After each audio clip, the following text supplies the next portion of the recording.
Welcome to Foundations, everyone.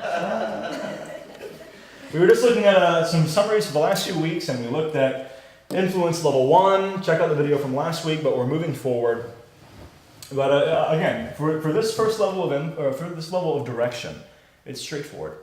And God obviously deals with us this way. He obviously has dealt with people all throughout the Bible this way. And again, I think it's pretty clear that this is God's preferred means. And I asked the question last week, but whether or not this is an influence or is a cause. And pretty clearly, it is an influence. God is lovingly nudging us in the right direction, but we can obviously say yes or no to his loving direction, because men all throughout biblical history did it. We, all throughout our history as human beings, unless any of you is without sin, raise your hand if so, because I'm certainly not. We have at various points said nay to God's loving direction to us. And in those cases, God moves on to harder things. So we're moving on now. Any questions or thoughts before we move into new material? No? Okay. Level 2. And I'll just keep this up here for a little bit. We'll probably erase it before we go too far. All right, level 2 right here. The second level of God's direction of mankind is, well, it's like this. The consequences of moral law. The consequences of moral law. And as we just said, it'd be really nice if everybody in the world would be reined in by that. It'd be really nice if God's loving and intelligent direction was freely and happily obeyed. But as we know, this is just not the case. In fact, more often than not, in biblical history, mankind seems to need a heavier-handed approach. Again, it's just the fact of the matter is people turn away. People say no to God and God's purposes for them, turning away to, quote, our own devices, to what what seems right to us, as Isaiah put it, which I think it's fair to say we've all done at one point or another. But happily, God doesn't give up on us. He doesn't say, well, you wouldn't listen to me the first time, so that's it. He's not satisfied with us just doing our own thing after that. He continues to pursue us. And so if we won't restrain ourselves voluntarily, God has this next level of direction for our lives.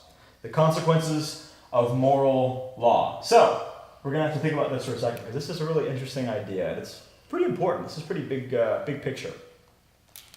What makes up a law? Let's think about a law. What is a law? What makes it up?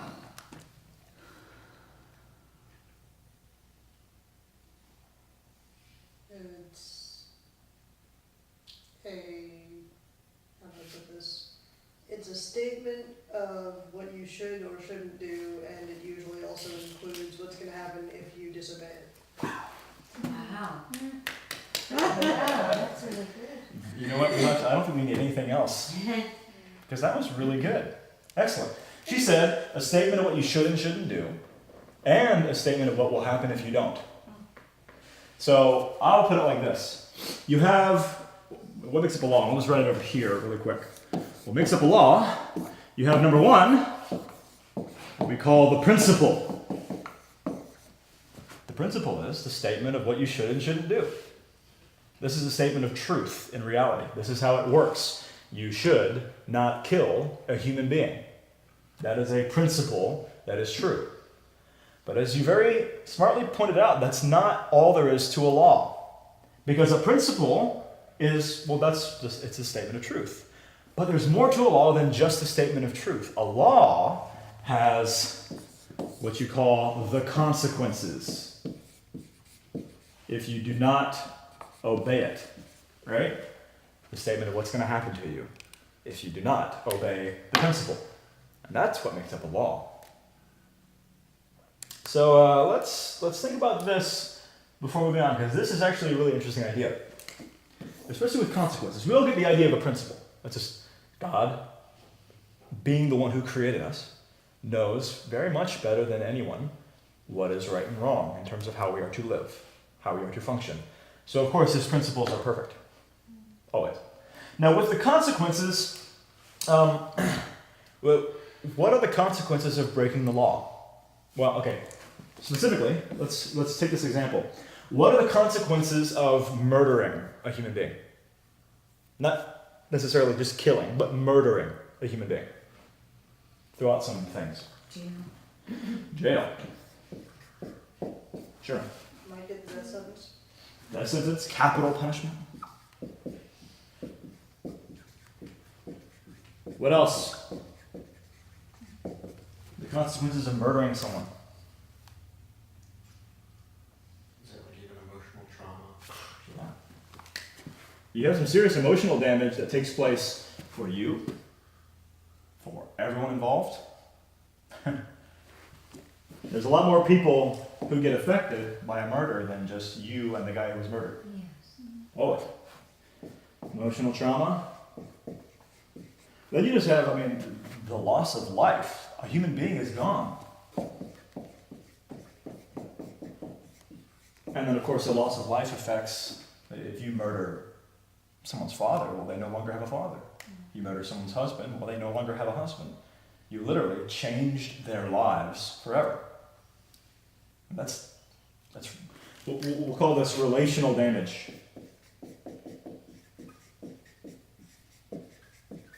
Relational damage.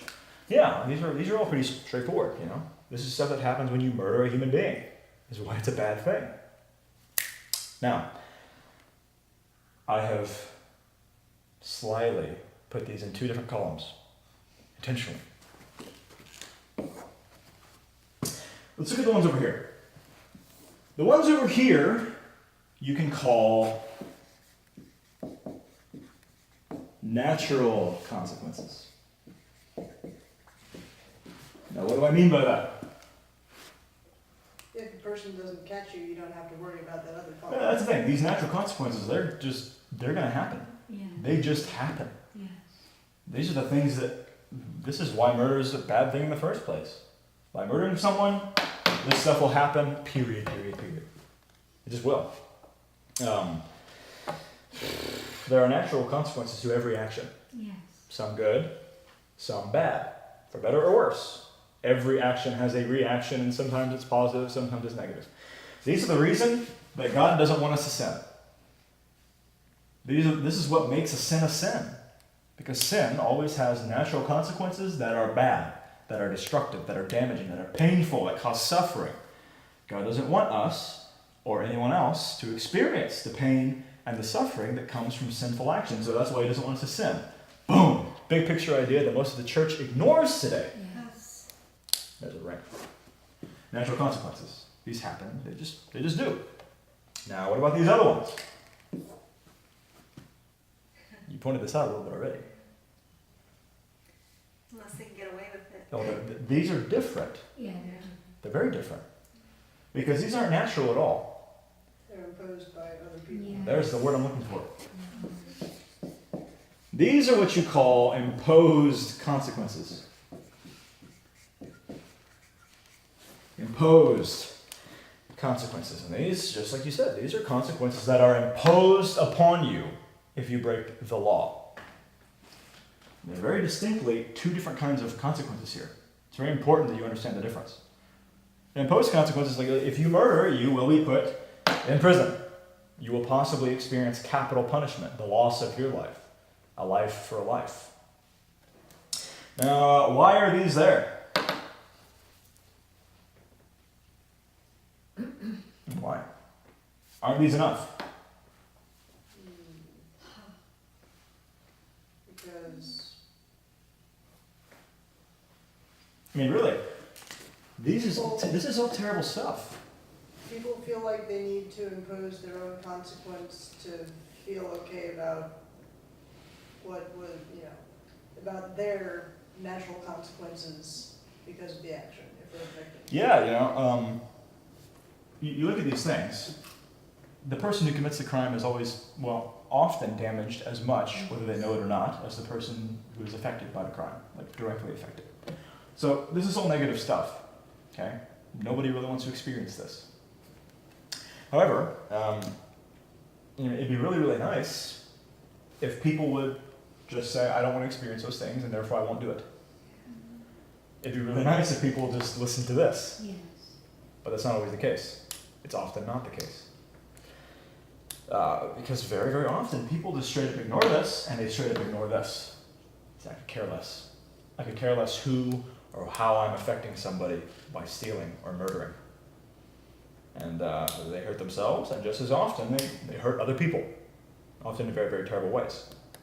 So what if you have somebody who couldn't care less that they're hurting God or hurting another person by murdering someone?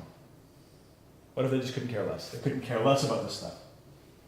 That's where the jail and the capital punishment. Yeah, you know, there are a lot more people like that than you would imagine. Right. If we were to put them all into one of two categories, somehow God were to just give us a giant list of the what, 7 billion now? There's a lot of people on Earth. If you took all of them and divided them into two categories, you'd probably be shocked at how many land in the category of couldn't care less. But most of them do not act on their desires. The large majority of them never will. Why?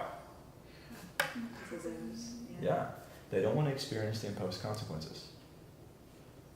The imposed consequences of their sin, of their crimes. You know how many people would steal anything they wanted if they thought they could get away with it? A lot. Yeah. Look no further than New Orleans during Hurricane Katrina. Remember what happened? Yeah. You had the deterioration of what you call any kind of government there. There was no longer the threat of the imposed consequence of being punished for stealing. So you had looting all over the place. The moment you don't have to worry about the imposed consequence anymore, it's like, well, what's stopping us, Yeah. right? When this is gone, who cares? Who cares about that? This is why God instituted the concept of the imposed consequence in his Old Testament law. He said at one point to the Israelites, if you consent and obey, you will eat the best of the land. If you refuse and rebel, you will be devoured by the sword.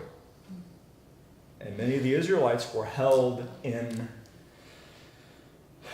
they were held in obedience to God's law because of fear of the imposed consequence.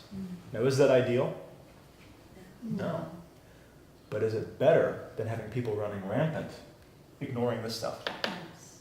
I'd rather have people obeying the law so they're not hurting other people than obeying the law by fear. Yeah. In other words, obeying the law for the wrong reasons than not obeying it at all. Yes. Right. Because that's, you have the deterioration of order. You have chaos, just like that. And so the imposed consequence, this thing right here, it exists for the main purpose. And there's another major aspect of this that we'll talk about someday, if you guys happen to be in here when we finally get to talking about the atonement. There's a plug for like 3 months from now. Wow. Wait till May. That was a phrase in the Bible school we used to go to. Well, we'll talk about that in May. But the main purpose of the imposed consequence is to enforce the moral law. In other words, it is a level of deterrent for people infringing upon the moral law. If that won't be enough for you, and if that won't be enough for you, well, maybe this will be enough for you. Maybe threat of personal damage to your life will be enough to keep you from damaging other people. And often it is. Often it is the only thing keeping people from doing whatever they want. And you see that the moment the imposed consequence goes away. In New Orleans, people do whatever they want. What have I to fear? And so this is the second level of God's rule over mankind. And as you see, this is a significant step towards the intense from the first one. Yes. A lot more heavy-handed, isn't it? Does everyone get this? Any questions or thoughts? Would you say that this second level is an influence or a cause? Influence. I would agree.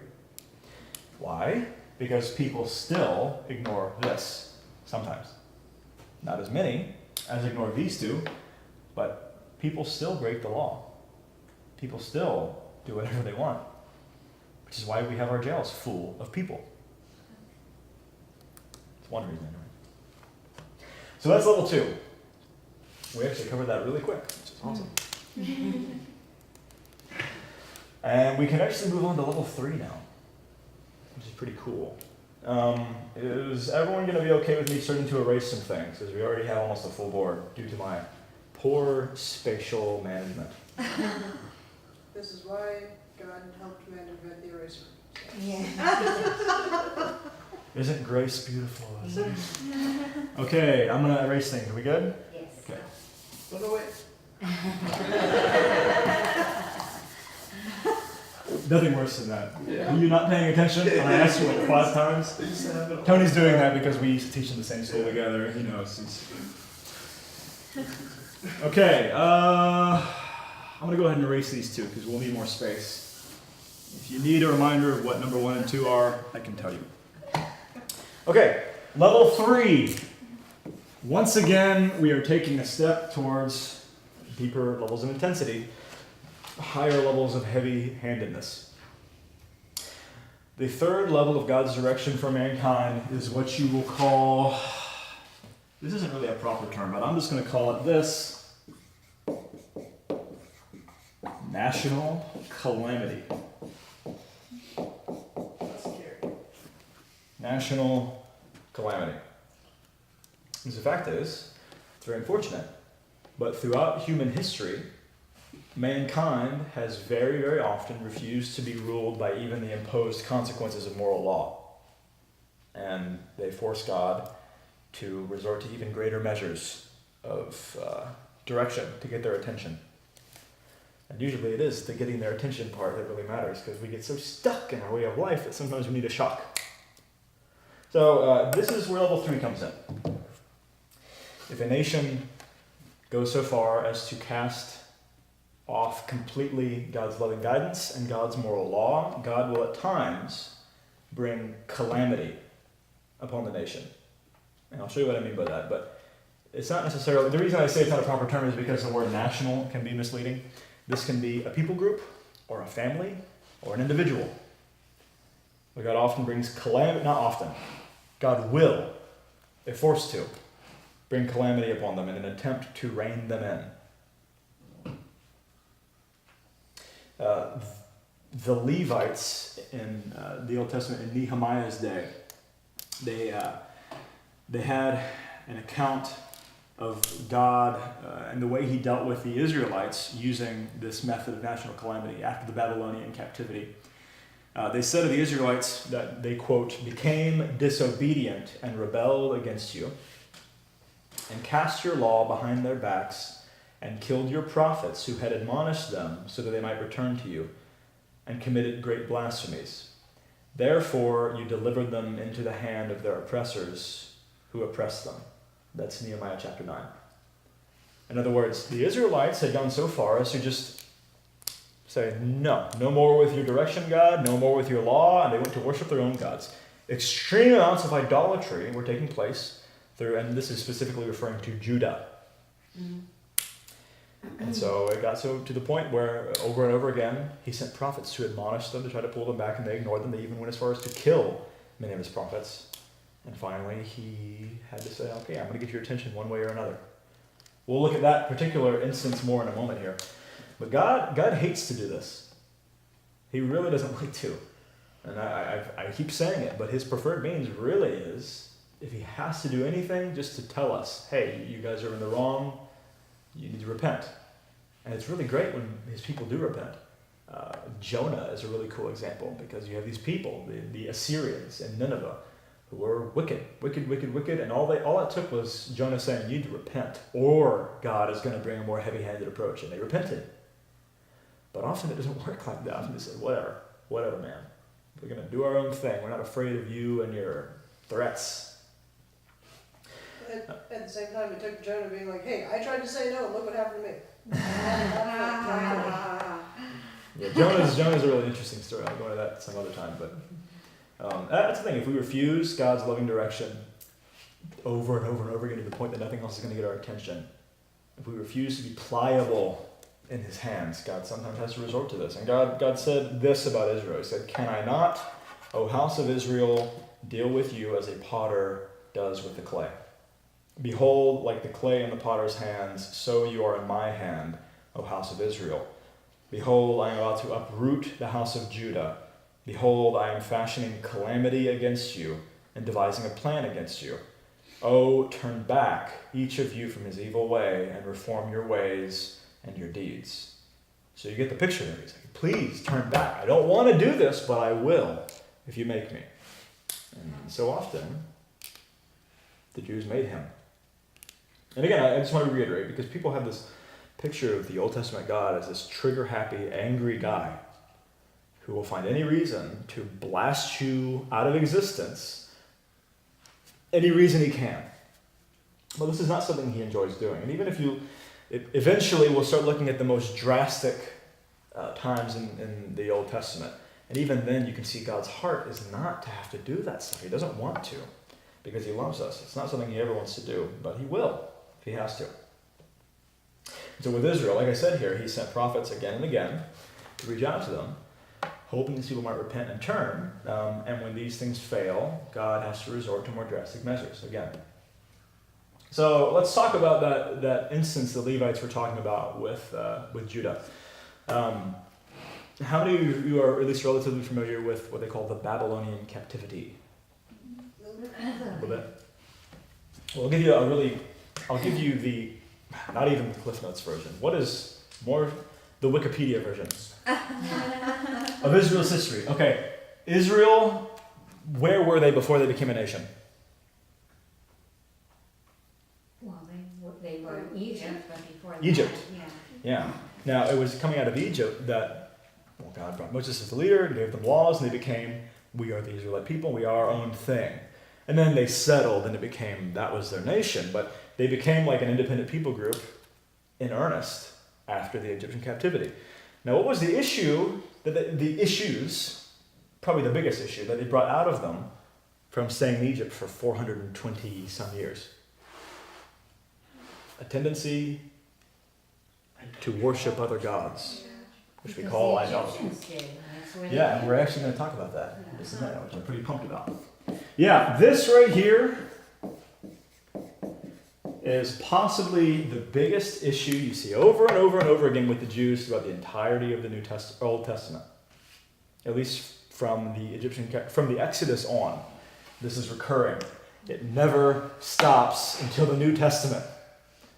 So what happens here is you have the kingdom of Israel is established, and they finally, there's the period of the judges, and there's idolatry all over the place, and they finally have a king, and Saul becomes the king, and then David, and then Solomon, and then with Solomon, I don't want to go too much into it, but basically the kingdom splits between the north and the south, and the northern kingdom is dominated by idolatry, and the southern kingdom is a little bit better, and finally the northern kingdom is so far gone that God kind of, you guys are done, and the Assyrians come in and destroy them, and they're gone. Those people would eventually become, I forgot. Say again? Thank you, the Samaritans. They were brought up to the Assyrian region of Samaria, and they are what we now know as the Samaritans in the New Testament. The southern kingdom of Judah, and this, I'm talking quickly because I'm not spending too much time on this. Trying not to anyways. Southern kingdom of Judah did a little bit better for a while, but as with the northern kingdom, they had some wicked kings, and the people just in general had idolatrous hearts. And they continually turned away from God. You had some good kings, there would be a revival in Judah, but repeatedly there were bad ones. And finally God started sending prophets saying, you guys need to turn around, or I'm going to make you, or I'm going to get your attention one way or another. And finally you have this one last good king in Josiah, and you have a string of 3 bad kings, and then that's it. The Babylonians, or the Chaldeans, as you'll read in the Old Testament, they come in, Judah's destroyed, and they are captive for hundreds of years. And it's not, now with the northern kingdom, that was the end of the northern kingdom. They're gone. With the southern kingdom, they had a heart to respond, at least after some time. They repented. Now they were in captivity when they repented, but eventually God released them through some really cool wheelings and dealings. He released them. And they were able to become their own nation again, sort of. They were in subjugation. They really never became their own nation again until 1951, 52, I don't know. But they were in subjugation. 48. Thank you. History buffs. Yes. Bottom line, why did God take the Jews into the captivity in the first place?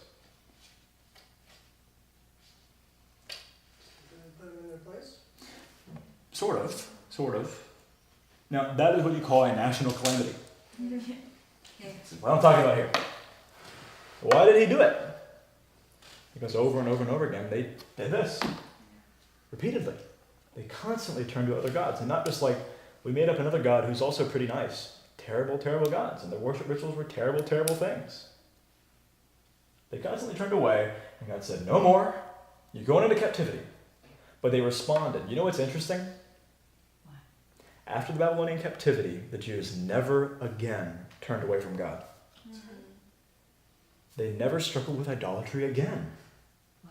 Think about the New Testament. Do you ever think, if you imagine like the Pharisees and the Jews in the New Testament, do you equate them with the idea of constantly turning away from their God? They had different issues, but never that one again. Isn't that interesting? That is interesting. So God doesn't do stuff like that for no reason. He does it for a very good reason, to get their attention. And did it work in this case? Yeah. He wanted to get this out of them. And it worked. Wow. Pretty cool. Yes. And often we think, God's angry. And he's going to find a way to vent his anger upon these people who offended him. And now I'm punishing you, and okay, I'm not as angry anymore. He doesn't work like that. He's not like us. He gets angry. But he never acts without a really, really good reason. And his good reason was trying to get this out of his people. It worked. Can you think of any other major events in biblical history in which God brought calamity upon a nation or a people? Well, when the temple was destroyed. Yeah, and that's a whole other thing, because it's right, like that is post-biblical. So we can't even say with any kind of like, technically, I would be overstepping my bounds as a biblical scholar to give you a reason why it happened exactly. Now, history says the reason was the Jews were really, really concerned with having their own physical kingdom. So they rebelled against their oppressors, the Romans, and so they got wiped out by their oppressors, the Romans. Jesus was pretty clear. The kingdom of God is not a physical place, no matter how often his followers tried to ask him, when will you lead the rebellion against the Romans, Lord? The zealots stirred him up, they attacked, and they suffered the consequences. Now, whether that was like God's punishment, whether that was something that God did, or whether they were just experiencing the natural consequences of their stupidity, I can't tell you. I have thoughts, but biblically, that is not something you can say with certainty. This isn't. But we touched on the Egyptians earlier. There's actually a really, really convenient example in biblical history of national calamity against the Egyptians. Oh, the plagues. The plagues. Yeah. This is like probably maybe the best example, at least one of the best. Because that's definitely calamity on a national level, isn't it? So let's, why did God bring that kind of calamity upon the Egyptians in the first place? Because they refused to let his people go. Yeah, let my people go, thus says the Lord. Prince of Egypt, yeah. Yeah, they refused to let his people go. He said, now is the time. I'm bringing my people out. I'm establishing my people to be a light unto all the world, like he promised Abraham. And the Egyptians said, no, we like our slaves. So he said, fine. Now, yeah, go ahead. Feel free to stop this tangent before it starts if you don't want to get into it, but how does, like, Christian and Jewish mysticism kind of thing fit into the whole idolatry idea? Kabbalah. Yeah. The problem with me going into that is, once again, well, frankly, it's the same problem we have going into why was the temple destroyed for the second time. In that the majority of Jewish mysticism happened post-biblically. Now, you have some that you can kind of pick up on a little bit with with Paul possibly addressing some of that stuff happening in Colossians, maybe a little bit even in Ephesians. But biblically speaking, this is just like, that's a history lesson, I guess. So you do have, as with pretty much anything, as with Christianity, you have sects, S-E-C-T-S, That's right. that go a little bonkers. I mean, we have what you call Christian extremists today who believe some really, really strange things. No names being mentioned. Westboro Baptist. What? Westboro Baptist. Westboro Baptist is a pretty good example. That's a pretty safe example. That's not controversial. They're extremists.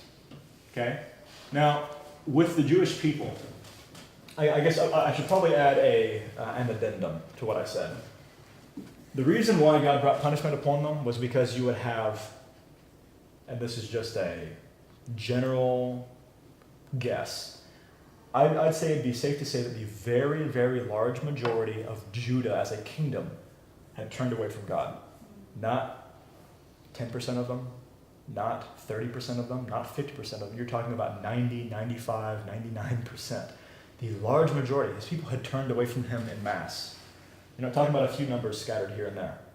Which is why people who say, God is going to destroy America because they turned away from him, I think my opinion is that it's probably unfair. Because we're not talking about like a ridiculously overwhelming number.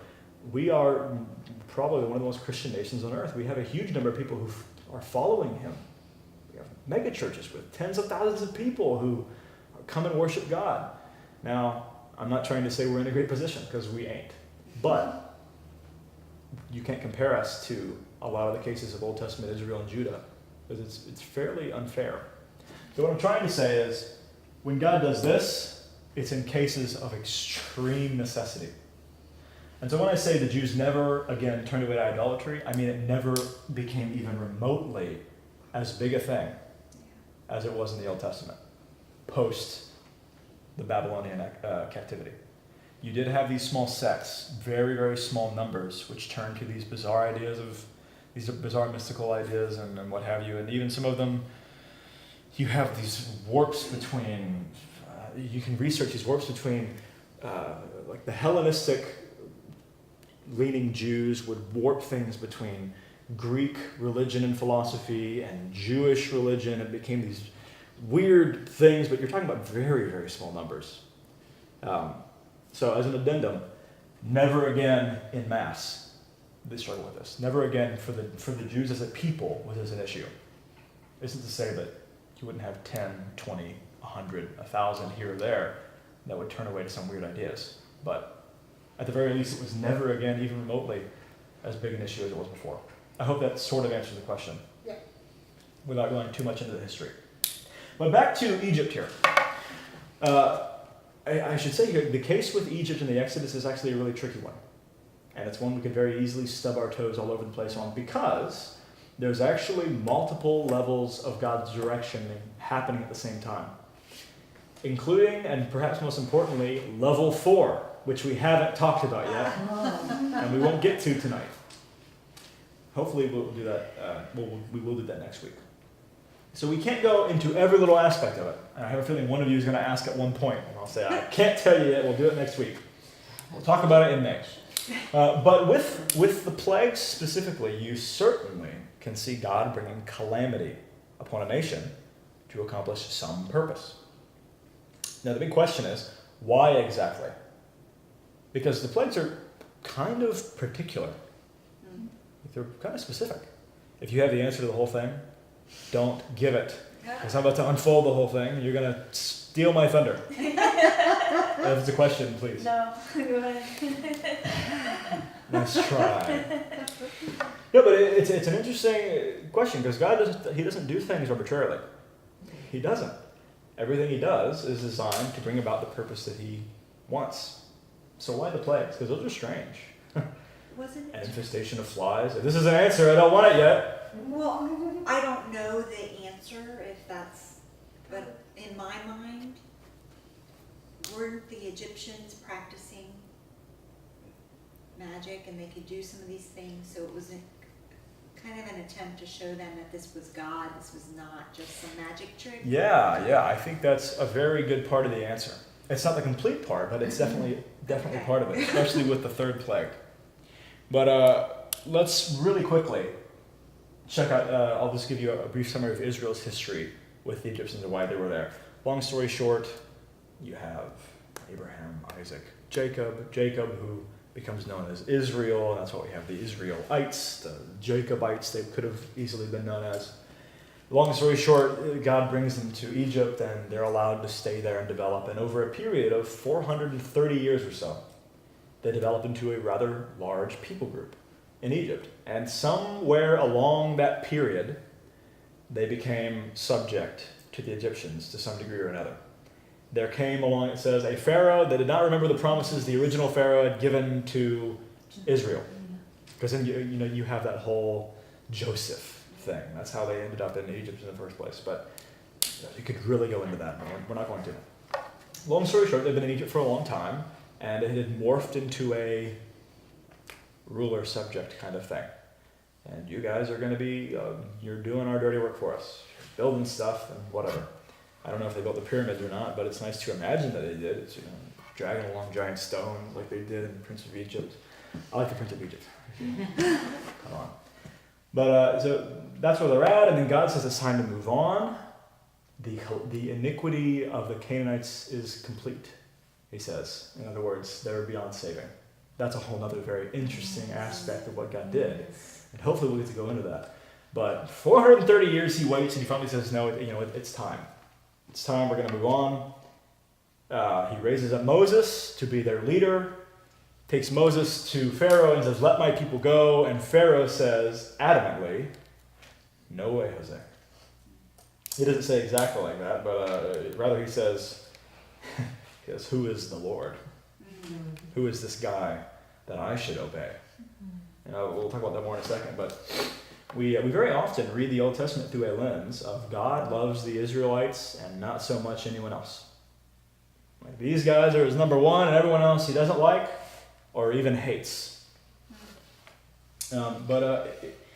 If that were true, you've really got to ask yourself, why exactly did God go about this whole thing the way that he did? Because it'd be really pretty easy to start blowing up Egyptians. The second-class citizen. Let's wipe him off the face of the earth, and then you don't have to worry about Pharaoh and his stubbornness anymore. It would have been a lot more simple, at least. Maybe he wanted to, torture them until they complied. I don't know. It doesn't really sound right to me, because again, God doesn't do things for no reason. He's very smart. He's very intelligent. And we like to over-mysticize the Bible just because a lot of very crazy things happen. We go, well, it's so crazy, there can't be any reasonable explanation, but that's never true. Because God's very intelligent. So why the plagues? Why the way they happened? That's a weird question. That's very interesting. God actually gives us an idea. Obviously, he's trying to get the Egyptians to release the Israelites, but that's not the full picture. Because God says to Moses himself, in Exodus chapter 12, verse 12, he says, on all the gods of Egypt I will execute judgment. I am the Lord. On the gods of Egypt I will execute judgment. I am the Lord. Now here's the thing about Egypt, and you brought this up a minute ago. The Egyptians of this time in history were considered to be predominantly the most religious people on the face of the earth. Because they had literally hundreds of gods in their religious system that related to every single aspect of their lives. Any aspect you could think about life, there was a god that was over that aspect. And some gods were more important than others, but there were gods for everything. And Pharaoh, in fact, their leader, was himself considered to be a god. The son of Ra manifested in the flesh. This was Pharaoh. And so the Egyptians deeply believed that their way of life was, this is it. This is the right way of life. They believed their gods were real and were powerful. And you can see that in the way that Pharaoh responds to God's commands. We just mentioned before, God says, let my people go. And he says, well, who is the Lord? I am Pharaoh. I am the son of Ra, the leader of the most powerful nation in the earth. Of course, who is the Lord? You're gonna do something to me? Make me, because you can't. Get it? So, that's what he says. I do not know the Lord, and moreover, I will not let your people go. That's Exodus chapter 5. So God's message through the plagues is this. You are wrong. Your way of life is wrong. your gods are lies, and I'm going to prove it. Yes. I'm going to prove that I am the Lord. And it's that whole I am statement. I am. That I am. That's all I am. Yeah, well, Popeye. But I'll give a brief version of this whole thing for time's sake, because we're about 15 minutes off. But who remembers what the first plague was? Again, Pharaoh says nay, forget it. And God says, I'm going to bring judgment upon these gods. I'm going to do it right now. He starts sending plagues. It's worth mentioning here, after every single plague, at least within bunches, God appeals to Pharaoh again, and repeatedly he says no. But what is the first plague? You guys remember? Is it water turned to blood? Yes, not just any water. The Nile Yes. turned to blood.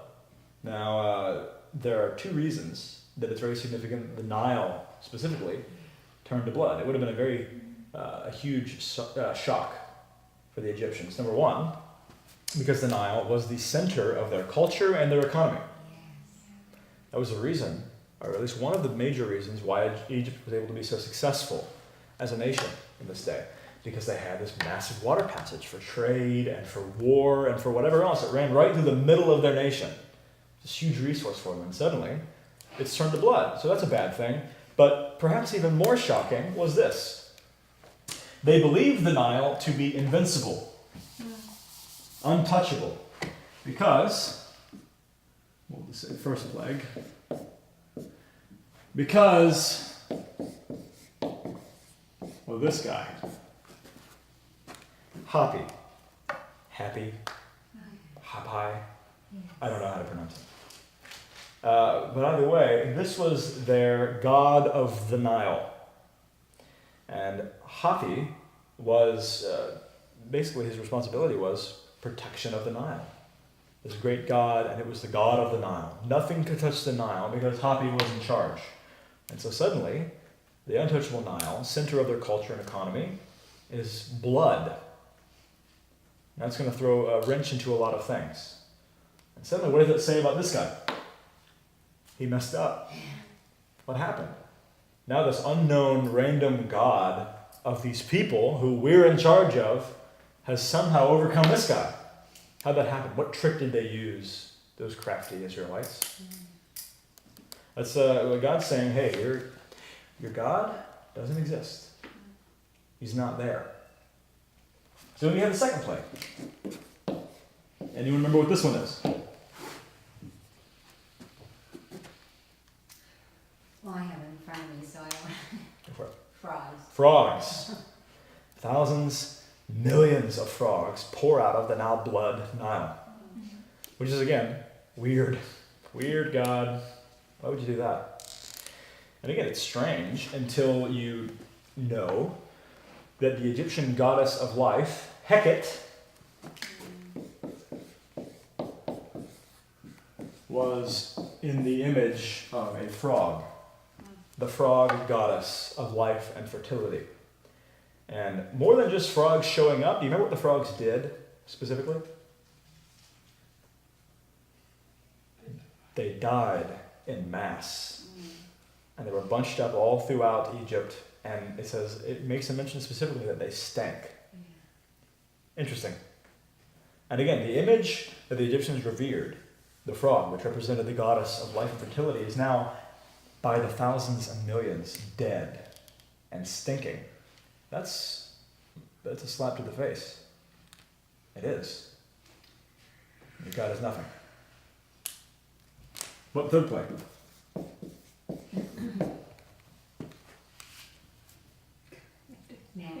Gnats. Gnats. Right. Now, did the Egyptians worship gnats? No. No. Believe it or not, they didn't. Later on, they have flies. The Egyptians did revere flies, but not gnats. Does anybody remember off the top of their heads where the gnats came from? Did they just appear? God ordered Aaron to strike the earth, to strike the dust, which flew into the air and became gnats. Now this is significant because the Egyptian god Geb was believed to have complete domain over the earth, over the dirt and the dust. This was his domain. How did these Israelites do this thing? What happened to Geb? Where'd he go? Slacking. And what's really even interesting here is that this is the point. Somehow the Egyptians, whether through trick or whatever, were able to replicate in their own way the first two. They couldn't replicate this one at all.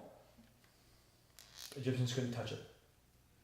The Egyptians were believed to be empowered by the god of the desert magicians, Set. This is where they got their power. And suddenly their magicians are unable to match the power given to them by Set of this God, the Lord, Yahweh. And it says here, a really cool thing. It says the Egyptians recognized, quote, the finger of God.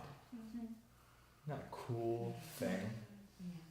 And it's right here that we get the first hint that the Egyptians are noticing something going on here. They're kind of recognizing what's happening. If the magicians are noticing that there's some bigger power than their gods at work here, you know that the regular populace, a lot of the population, is shaken up by this as well. This is a big deal. Now, for the sake of time, I'm not going to go through every single one of these because there's a lot. But every single one of these plagues is aimed very directly at one or more of their gods. Not just like random gods either. They're major gods. Over and over again, things that are in the image of their gods come and die or get diseased or make the people unclean and all this kind of stuff.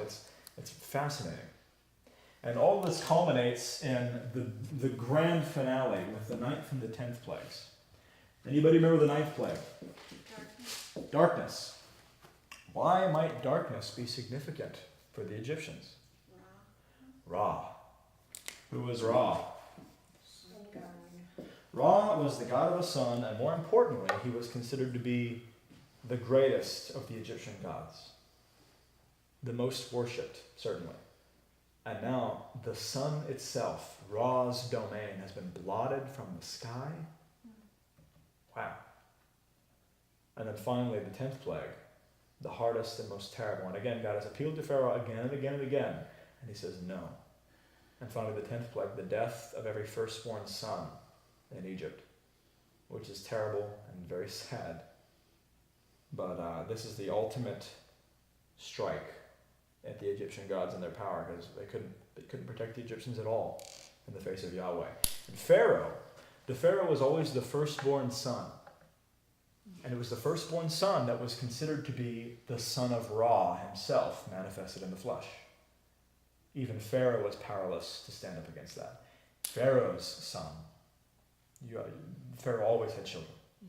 Pharaoh's firstborn son, who would have, again, been the son of Ra, killed in the face of this mighty God. Very sad, very hard, but it's at that point that Pharaoh is broken. And he says, leave. Leave. And what you have through this whole thing is a very, very serious psychological and religious impact being made upon the Egyptians. And you see it way back here at the third one, that they started to figure out what's going on. And it gets progressively harder. By the end of the whole ordeal, I mean, the Egyptians, who, especially Pharaoh, his initial response was, who is this God? Who is Yahweh, that I should obey him? They have been shaken to their very core. So why did God go through all this trouble again? Couldn't he have just killed Pharaoh? Pharaoh seemed to be the one who had the problem. Why? Why go through all the trouble of systematically breaking their worldview apart? That's what he did. He showed them that their worldview is completely wrong. Showed them that the gods they worshipped and focused their lives upon were nothing. And he did it by going way out of his way. Way out of his way to prove this and to prove himself through these plagues. Why is he so concerned about this? If he's only caring about Israelite freedom, it seems to me there are a lot more simple ways to accomplish it. But the fact is, he doesn't care only about Israelite freedom. He says this in Isaiah chapter 19, verse 25. He says, "Blessed be Egypt, my people."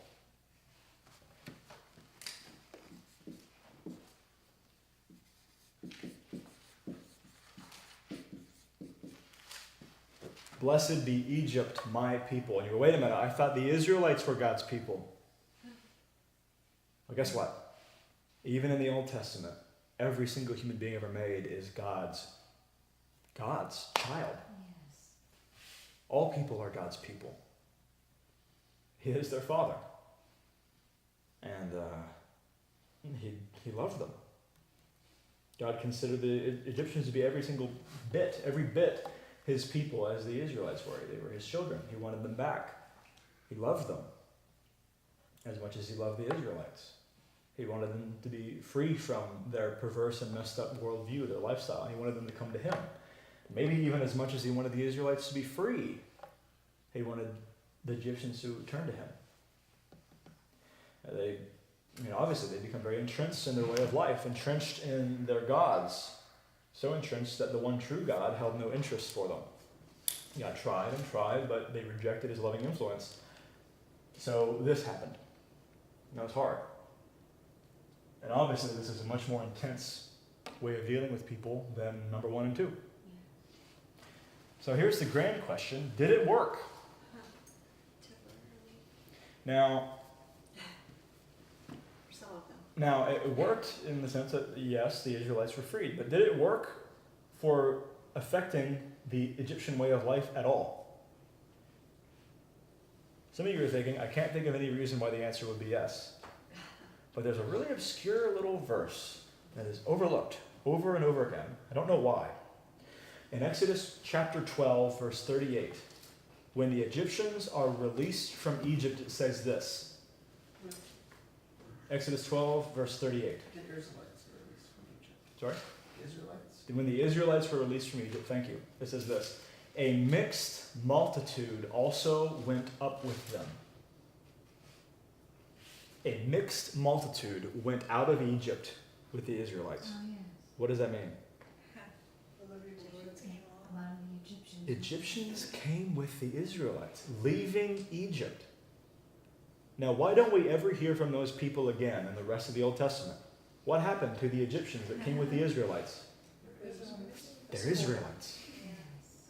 You never hear about them again because they were grafted in like they never were different people at all. You know what that means? That worked. Yes. Now, obviously, there were some that ignored even this. Yeah. But this wasn't for no good reason. This wasn't just for the sake of torturing the Egyptians. He was trying to get hold of them. Yes. And it worked. Just like the Babylonian captivity worked for the Jews. The plagues worked for the Egyptians. Maybe it was 10. Maybe it was 100. But it says the word multitude. That is traditionally not used to refer to a small number. You get the picture. A lot of people went with the Israelites. That's cool. That's so cool. Why don't we talk about that more?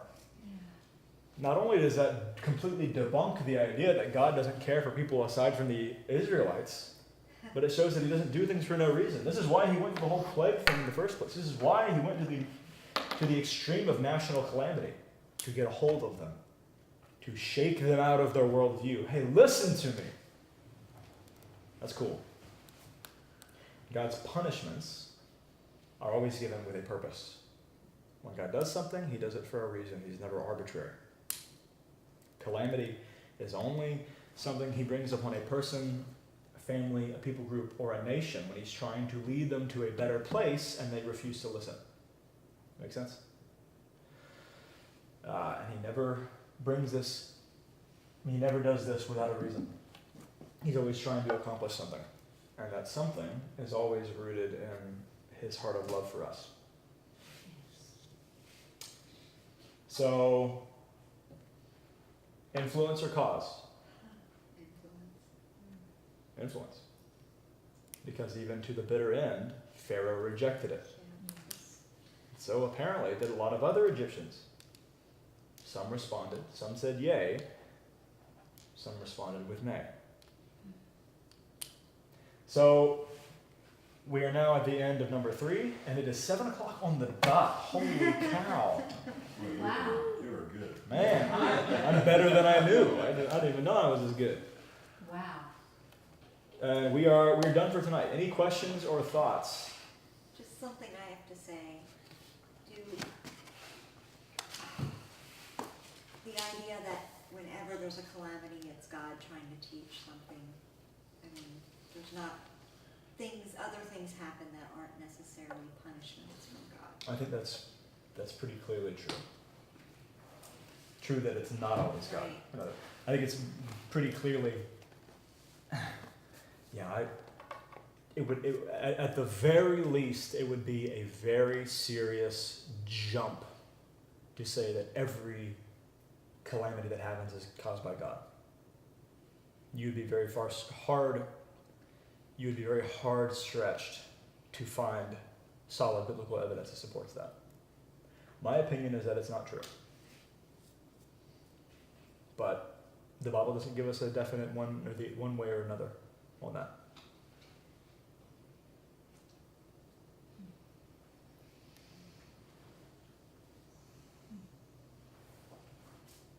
And it's not even necessarily that each calamity is a punishment, but you can say that it's, a character building exercise, or that, it's something that it's not our place to understand, but, God brings purpose out of every terrible thing that happens to anyone, so. Yeah. And we could very easily take this and jump into a discussion about natural disasters.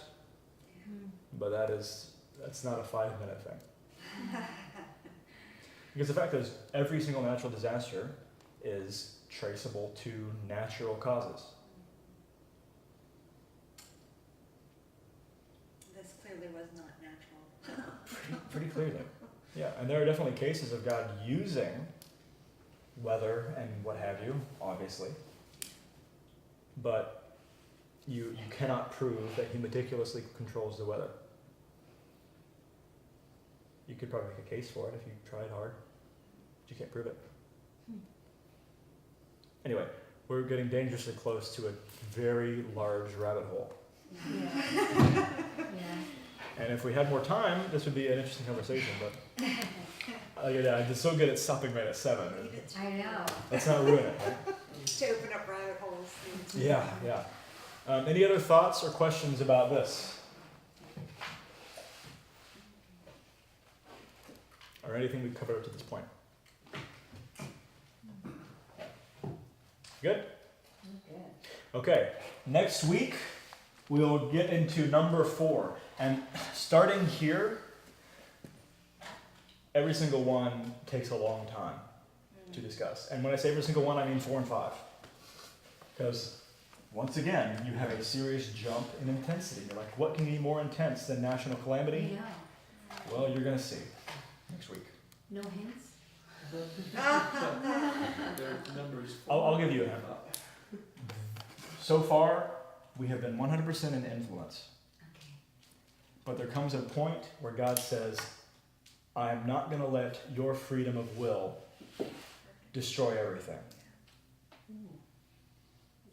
And that's as far as I'm going to talk about it right now. Wow. Stay tuned for next So, yeah. week. Yeah. There's my cliffhanger. See, now you need to put that on Facebook. Right. Yeah, it gets really, really interesting and really hard. But pretty much with every single one you look at beyond this point, you start looking at areas of Scripture where people have problems with these areas of Scripture. How can God be a living God when this happened and that kind of thing? Which is why it's so important to look at it. So anyways. Excellent. All right.